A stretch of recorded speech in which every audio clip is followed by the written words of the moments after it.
הופך לכיף כפליים, אם בו משחקים במקום אחד בשניים.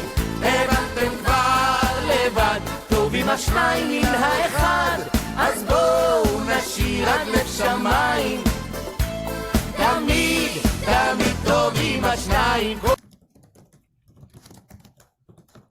Hello, everybody. Welcome. Nice to see people this morning.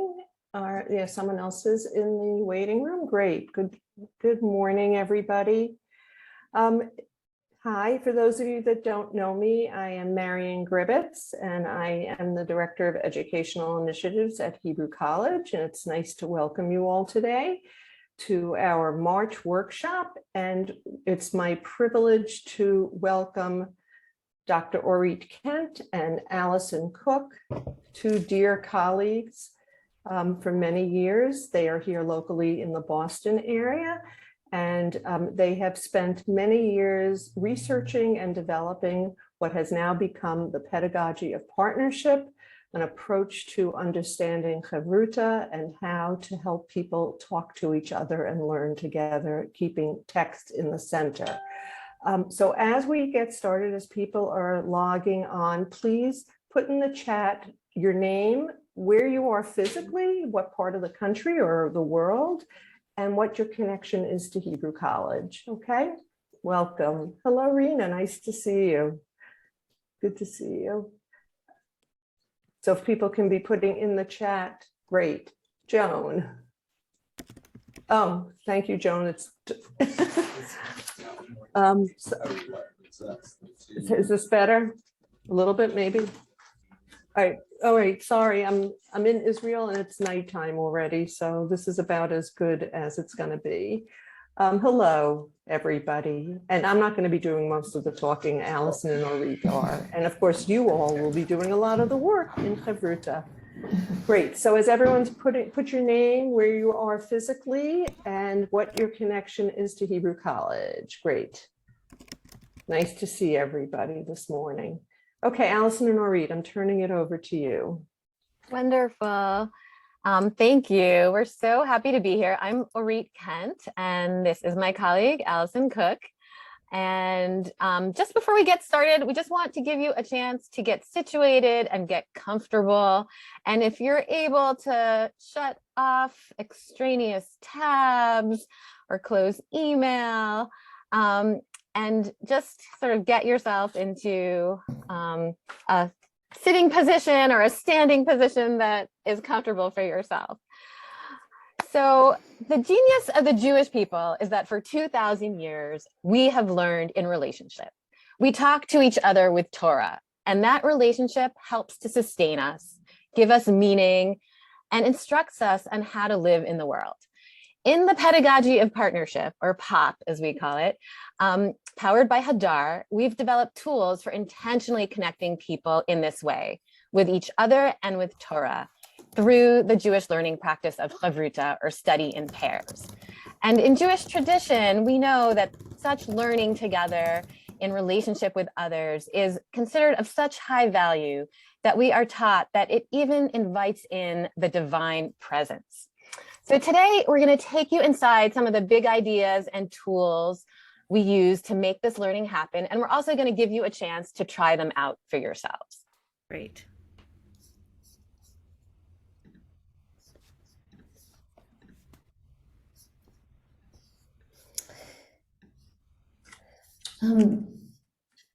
So the first thing we want to show you is one of our core frameworks around which so much can emerge. This is the partnership learning triangle, and it is our core framework.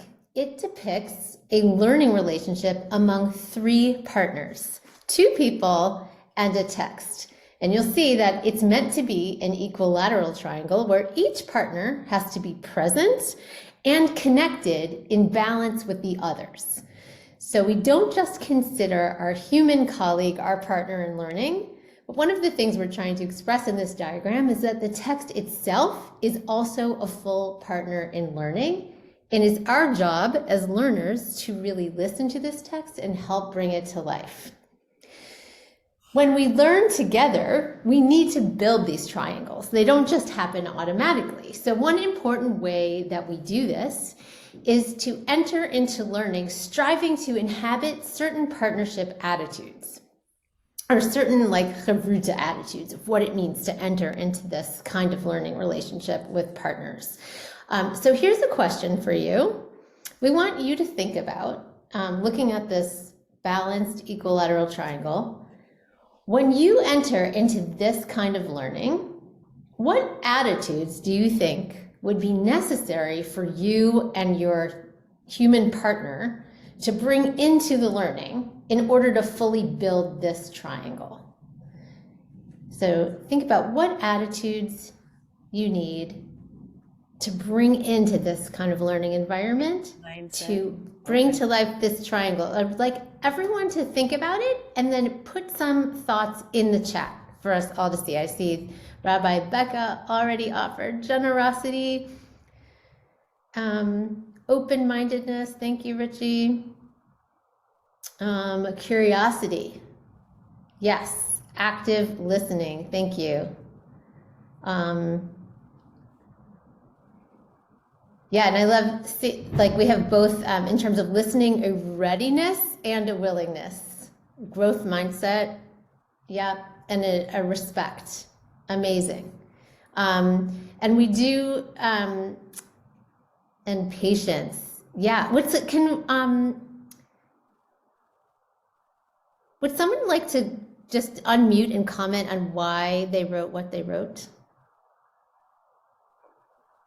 I'd like to comment. I put about a similar relationship to the text because I've tried to partner with someone who maybe didn't treat the text literally, and it was difficult to have a Hevruta, whatever, I'm not sure if I'm pronouncing that right. It was difficult for us to have the same respect for each other because of our difference about the text, if that makes sense. So while I was feeling like the text was a little more literal, the other person was feeling like it wasn't quite applicable to today's life. And so it was just, we kept getting lost in our different attitudes towards the text. Yeah. And what's amazing about that is, sorry.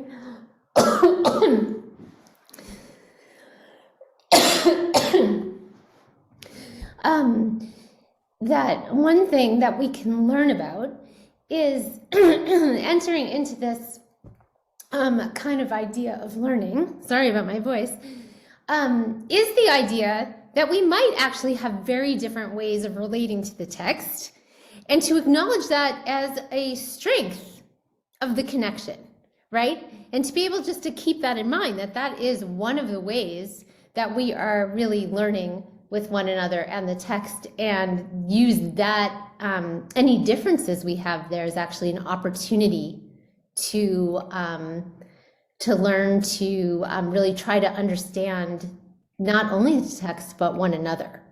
So I love that you pointed that out, because that is a very common phenomenon that we can work on together in this kind of learning. So thank you. Somebody wrote patience.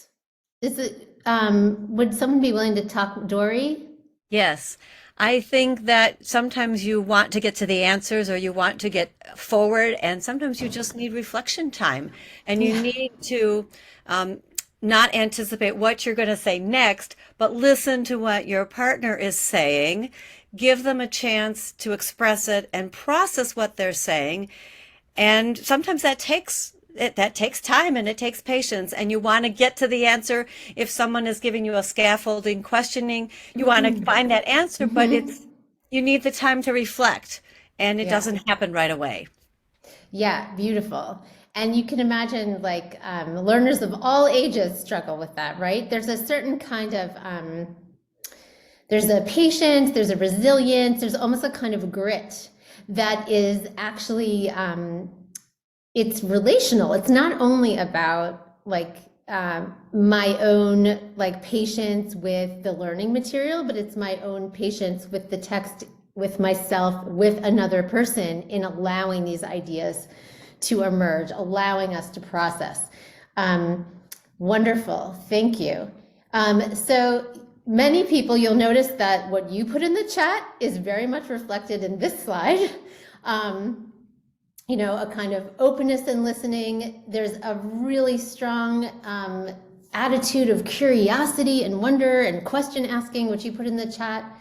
And there's also a real empathy, an empathy for one another, but also an empathy for the text itself. Because we're trying to hold the text out as protect the text's like own integrity. So we need to have almost a little imaginative empathy for the text or the content that we're learning as well. And of course, when we enter into this kind of learning, we enter it with a sense of responsibility for ourselves, for the text, and come into it with a kind of humility and confidence.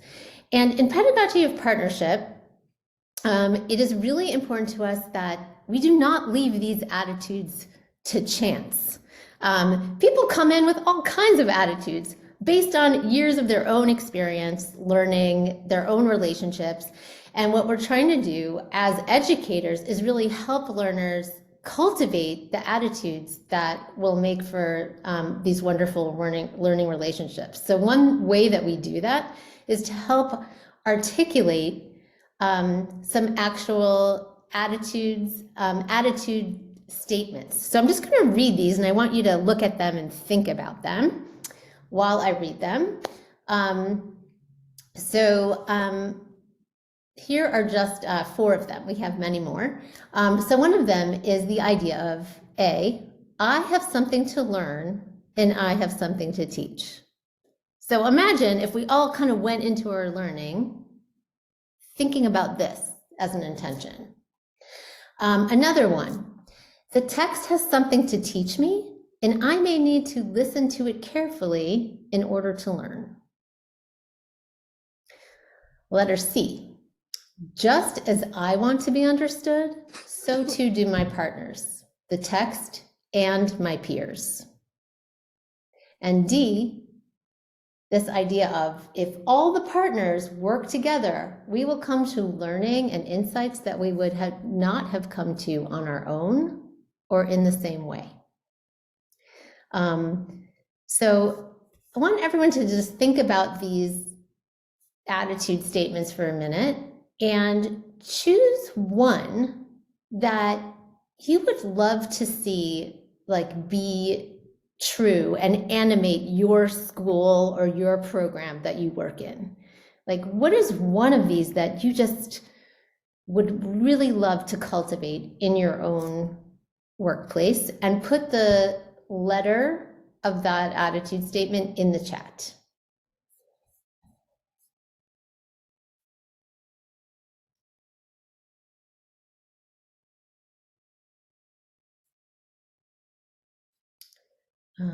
Would someone be willing to talk about why they chose the one they chose?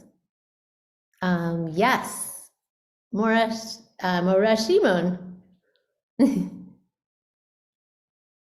Can you unmute? I'm trying to get to unmute. It keeps putting other things up. I understand.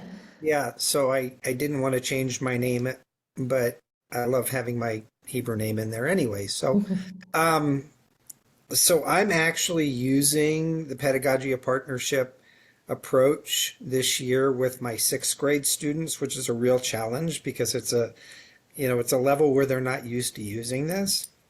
And one of my focuses, and I mentioned in the introduction that I'm a candidate for a master's in Jewish education from Hebrew College this year, and one of my focuses is on neurodiversity.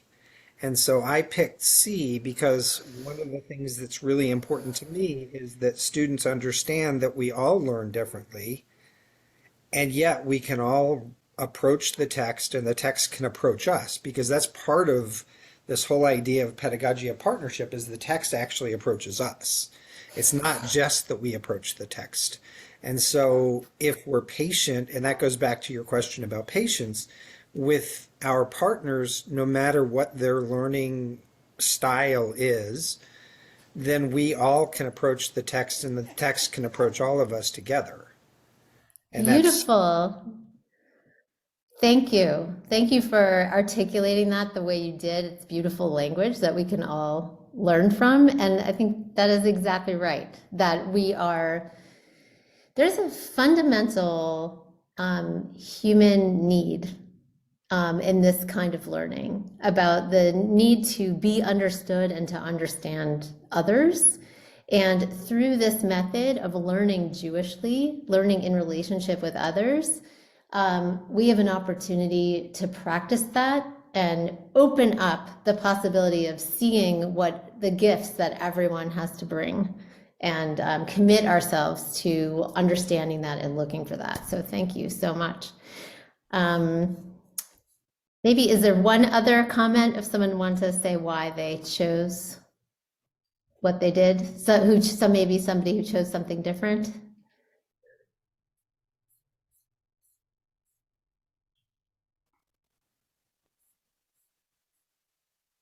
Yes, Judy. Shalom. Hey, Hello. everybody. Good morning. So I chose D, and I liked all of them, to tell you the truth. It was a hard decision to make, but I always feel that in group discussion, I teach a lot using discussion, and I always feel like what everybody brings, even if it's a little off topic, it's like it's good to have that too. Otherwise we could all just learn by ourselves. And I really like the discussion and people hearing each other's opinions about things. And Wonderful. I feel, it adds to the understanding. Great, thank you. And this, of course, this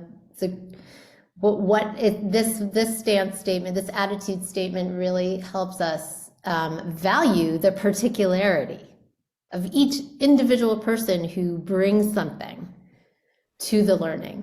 When that happens, and when students go into it with that attitude and experience that, it really is a game changer. It really shifts. Rena, do you have a question? No, I just wanted to build on what Judy just said. Great. So I also do a lot of discussion in class, and I chose B because I feel like oftentimes my students are interested in what each other have to say, but then they lose the text, or they think that the text, like, oh, it's thousands of years old, it doesn't mean anything to me, or it's whatever. And so I agree so much with Judy that like the everyone has something to add. And I think for me, like, I want my students to recognize that the text also has something to add, and that it's not just like human to human discussion, that there's like this other piece to it. Rena, that is amazing. So I just want to highlight that this is why we have all of these different attitude statements that really help focus on different parts of this.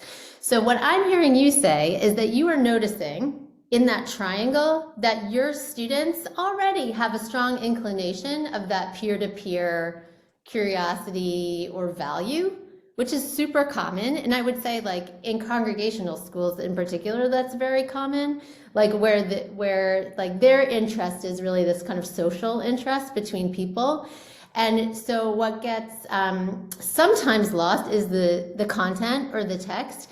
So knowing, as an educator, knowing your context, and keeping that triangle in mind, you're able to identify, okay, this peer-to-peer line, it's pretty strong. We're good to go. What I need to focus on is how do I make the voice of the text and those connections that the kids have to the text stronger. So I'm going to focus on B. The text has something to teach me, and I may need to listen to it carefully and try to induct students into that part of it. Because the other part's strong. You have that foundation, so you're focusing on that. So that's exactly what a POP educator, that's how a pedagogy partnership educator thinks. Trying to bring the whole thing to life and figuring out where do I need to strengthen in order to pull the whole thing together. So thank you so much for that comment. Okay, Orit, I'm turning it over to you. Great. So these attitudes are one set of tools that can both help guide you in your planning and teaching, and that you can also bring your students inside of. We highly encourage like taking students behind the curtain and saying, okay, we are going to really be focusing on this idea that the text has something to teach me, and we're going to do activities to help accentuate that and reflection. But another tool that actually helps build these attitudes are these POP speech prompts that really, again, are applicable across all sides of that triangle, between people and the text. And they keep all the partners in the conversation building ideas together. So again, take a look at these and just choose one, because we always say start small, like make one small change and it can have a ripple effect. So choose one that you would like to hear more in your school or program, that you would like to walk down the halls into the classroom and you want to be hearing that. And please put that letter in the chat.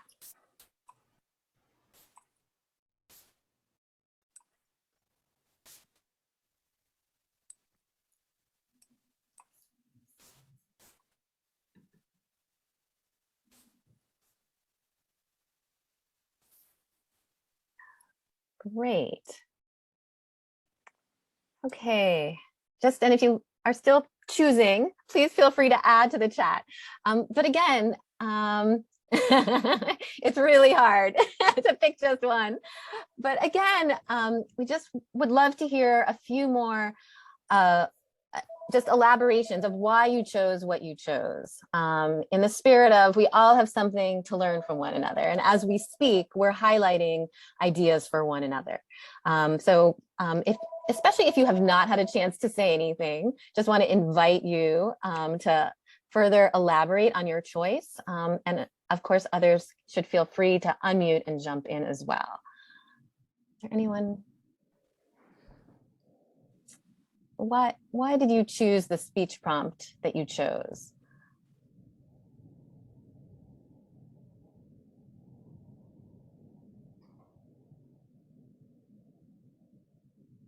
Yeah, Mara Shimon. Thank you. I was holding back because I'd already spoken. Thank you. I actually chose E, I wonder, because to me, the first step in text study, and especially in Hevruta study, is developing curiosity in what the text is saying and not just accepting that this is the text at face value and this is what it means and there's nothing else to get from it. So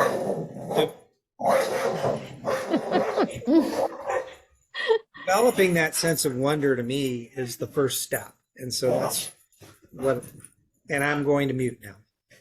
Thank you so much. And that sense of wonder is actually extremely energizing once you sort of start getting into a wondering loop. So it's not only really important for just engaging with a text, but it can just infuse the learning environment with an energy that can propel things forward.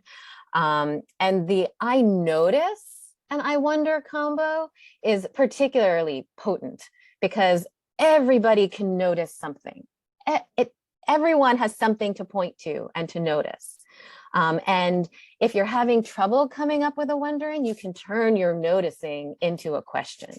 So this is just an on-ramp for a whole range of learners to be able to contribute and see their place in the learning. Maura, Judy, and then Rosalind, please. Hi, so I also was holding back because I already spoke, but you know, whatever. So I really like C because sometimes people say things and they may not express it in a way that we really understand what they're saying. So I love, you know, clarifying statements like, am I clear on, is this what you're saying? You know, and then the person hears their ideas reiterated and they can say either yes or no, but it's just like clarity. And Wonderful. So I really like that without like accusing them like G, not to knock anybody who chose G, but where do you see that in the text? Sounds almost a little confrontational. And I'm like the opposite of confrontational. So, you know, it's just like, let's clarify what you're saying. And I'll mute now. And so are you saying X is, these all are wonderful prompts for teachers to model as well, but so are you saying X, teachers have such opportunity to model that on a regular basis and to just infuse that into the language of their environment. Rosalind, would you like to? Oh, yes. I'm so sorry to be a disembodied voice, but my video is not working. And please forgive me. I'm employed at Temple Isaiah in Lexington as an educator. And I'm sorry if I missed the introductions. It's just that I was trying to get my camera to work. But I was attracted to D and E in tandem because it made me as an educator feel vulnerable and somewhat humble.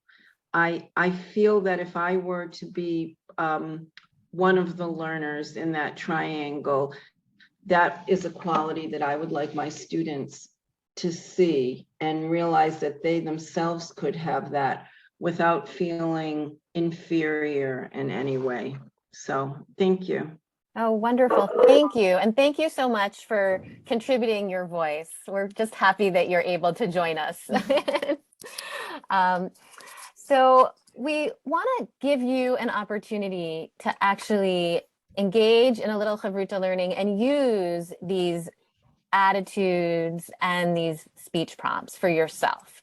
And we're gonna study a short poem by the Israeli poet Dan Pagis, the 20th century Israeli poet. And it is called Sicha, or conversation, perhaps. And if you've never seen this poem before, that is amazing, because you're going to be able to meet this with a beginner's eye and really be able to listen and notice things that someone who's seen it many times may just gloss over. But if you have seen this poem before, that's great too. And today is also your lucky day, because you're going to get the experience of learning it with a new person and noticing how this new partnership opens up this poem in a different way. So when you get into breakout rooms, we're going to just put you into breakout rooms, and we will give you a link to this study guide. The first thing we ask you to do is to introduce yourselves to your colleagues. Allison, if you can just scroll down, and then to read the poem first in English, and if you decide together, then to also read it in Hebrew.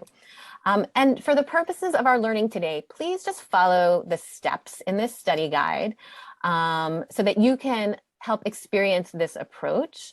And the times here are suggested, but we don't want you to feel like you have to rush. So enjoy your learning together, and we're going to cue you when it's time to move to the final step, step number 7.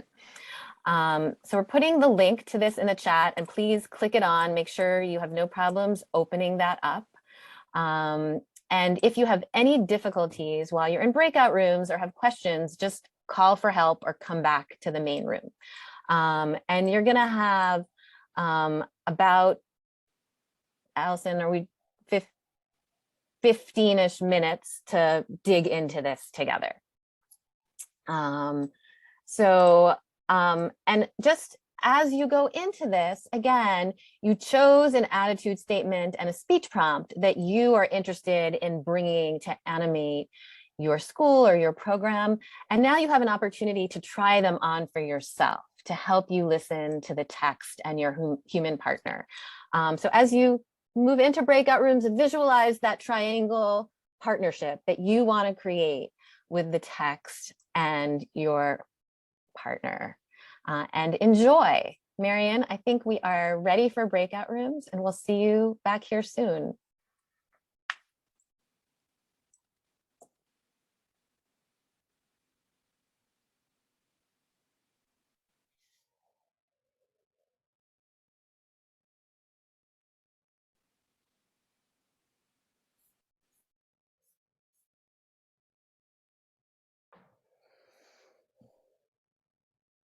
Ori, are you with us? All right, he's come on. Oh, okay. I wonder, we'll see what happens if Oh some no, people. Kayla had to leave. I just saw, I see. I think she left before Marian. She left, yeah, I Okay. actually, I Yeah. assigned the rooms because there were people I didn't want to be. To put together. Okay. Yeah. It's a lovely group of people. Oh yeah, wonderful, wonderful. I'm actually going to stop recording. Great.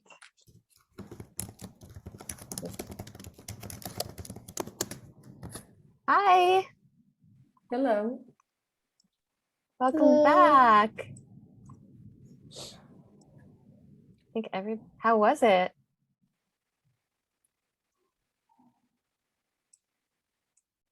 we wanted to know if there's what comes after the passage we read. This is it. It's the poem. Okay, This we're is missing it. something because, okay. Yeah, no, this is the whole poem. 15 minutes. What was that? It was a fast That was 15 fast. minutes. Yeah. That's a good sign. So welcome back. This is someone just asked what comes, Richie asked what comes after. This is the entire text. This is the poem. This isn't an excerpt of it, which is part of why we used it, because we know we had to pick something short for the time we had together. So just take a minute to put in the chat something your partner helped you notice in the text. That just put that in the chat so we can gather some noticings. Just one little thing that your partner may have helped you notice in the text.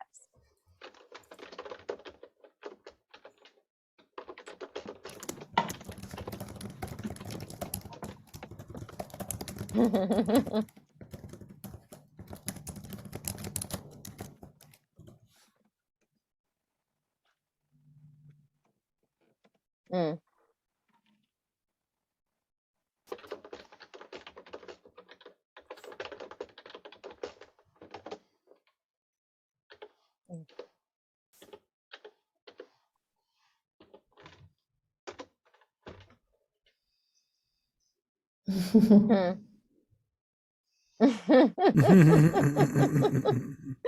Great. So let's take just a few little bit more. Amazing. So we're just sort of getting a sense of certain words that people's partners help them notice. There's a lot having to do with the last piece of the poem. One struck root, put forth branches and rustled, and the strength of certain words, and just the sound. That one. Just take a minute to look at all of these noticings, because they might actually make you think of something else now, as we're hearing, like we're all becoming partners to each other in learning in this Zoom room. And then we just wanna, which one, Shimon? The second one, the one that the whole purpose of the tree was, what can I do with this? What's its utility to me? What's its value to me? Not how beautiful is it? Who else has written about pine trees in other languages? What's it worth? What can I do with it? So that is one interpretation. That's one interpretation. Yeah. Thank you for offering that. So we want to move from these noticings of the text to like Shimon, to your interpretations, and to just open it up to what might this poem be communicating to us about the nature of sikha, and sort of help us see where you hear that in the text. Just want to open up the floor to what you discussed about what this poem might be communicating about the nature of conversation. And Shimon has started us off in thinking about this. Does somebody want to build on what Shimon said, or take it in a different direction? So, Maura, Judy, that everyone brings something different to the conversation. And can you just, again, sort of what in the text sort of was speaking to you the most that led to that frame for you? Here, wait, somebody just, when we were speaking how a tree initially takes root on its own, I was sorry, I just wanted to read a note that Shimon wrote me.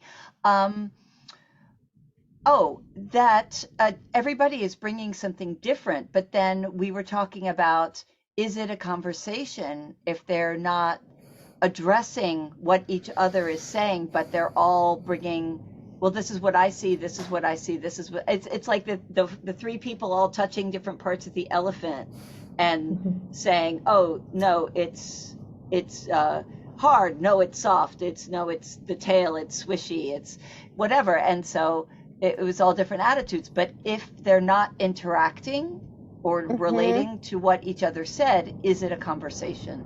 And we talked a bit about that. And Richie, I noticed you also put that in the chat. Was there something else that you wanted to add to that interpretation? Or that We was felt that something that we needed the next part, that it started the conversation, the first phase presenting, but then there was no exchange between the participants, which is actually a conversation. Yes. They need a wonderful educator to help move them forward to the next place. Because as many of you noticed and noted, they really are noticing different things. And there's all this that they're opening up about the tree, like things that, you know, we might individually not have thought of, but then how is that building towards some shared understanding? Thank you, Rena, for helping add that frame. Wonderful. So we're gonna zoom out from this poem for just a few minutes because we want to show you a short video of some kids who are using some of these tools, and then we'll return back to the poem. But we want to just share with you this video of so you can see what it looks like for, in this case, 4th graders to use some of these speech prompts that help connect the conversants in a conversation to each other, and that helps connect the ideas. So let's just listen to this brief video here for a minute. My card is, please tell me more about what you mean. And I think that when you use this one, I think it takes your discussion to like a whole new level. I think it goes down deeper. And I think it also opens up a lot of new doors for you. Because instead of asking a new question, like that's like totally different from that, you're deepening that question. The first one. And then you ask, please tell me more about what you mean about that one. מישהו רוצה לדבר גם על זה? למישהו יש עוד משהו להגיד על זה? מרים, לבחור מישהו בבקשה. Ma'am. Well, I agree. But also I feel like a lot of the times if you're giving an example and people don't understand, they're really not likely to say, I have no idea what you're saying, because, you know, it's kind of a hard thing to admit. So then they could just say, like, tell me more about what you mean, instead of having to, like, come out and say, like, what are you talking about? So those are 4th graders who've been learning to use those speech prompts, and before they are going into Hevruta, they've chosen which one they're going to focus on after having learned a few of them, and explaining and giving space to explain why they're using them, what their intention is in using them, what it can help with. And just imagine if the conversants in our poem had the speech prompt, please tell me more about what you mean, what that next verse of the poem might have been. So this is a really powerful little technology. Just please tell me more about what you mean. Allison, I'm going to turn it over to you. Great. So as we wrap up here, we just want to kind of highlight what it is you have with you now. You have this triangle framework.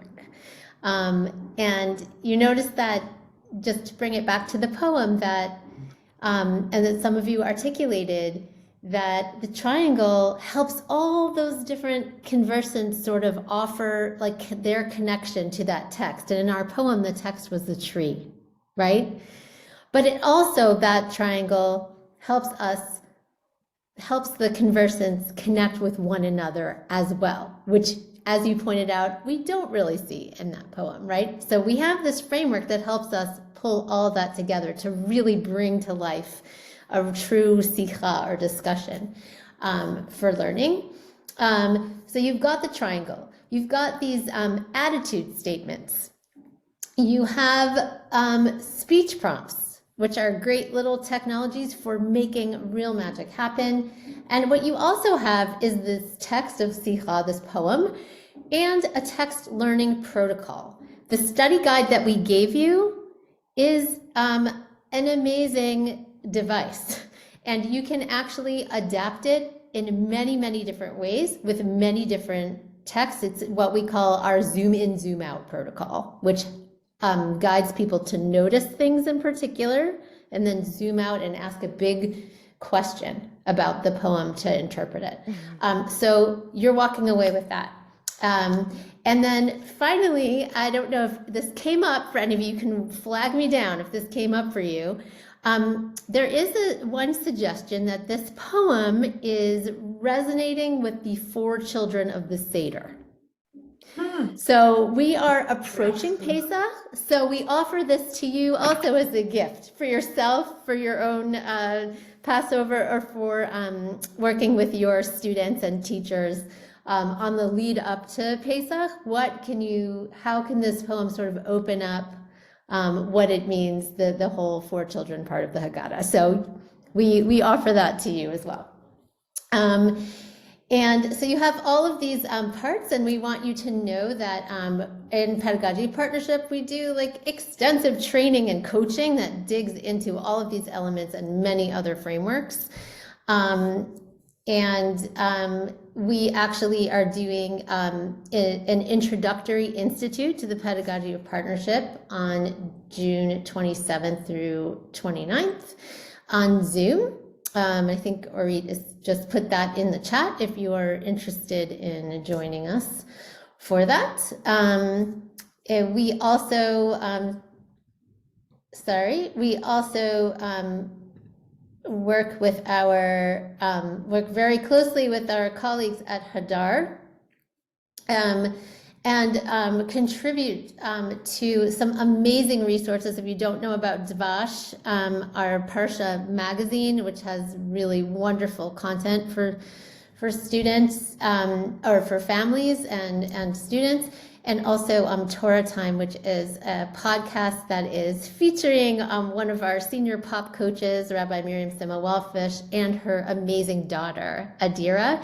And you will notice if you listen to this Torah Time podcast, they are using a Pedagogy of Partnership protocol. They are doing noticing and wondering together. They are opening the text, and that's just a beautiful thing that you might want to use with your families or like in your actual school programs.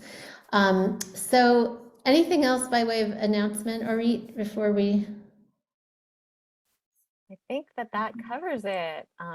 Please feel free to go to our website. We have other resources. We put a link for a place on our website that has additional resources that may be of interest to you.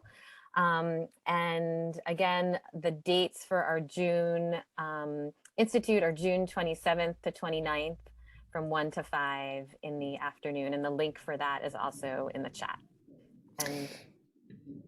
And before we sign off, we'd love for you to just put one more thing in the chat. If you could write in the chat one thing you are taking away from our time together today. And then once you do that, please feel free to unmute and say goodbye. And we're so happy to be with you today. Yes, lovely to be together. Thank you so much, Allison and Orit.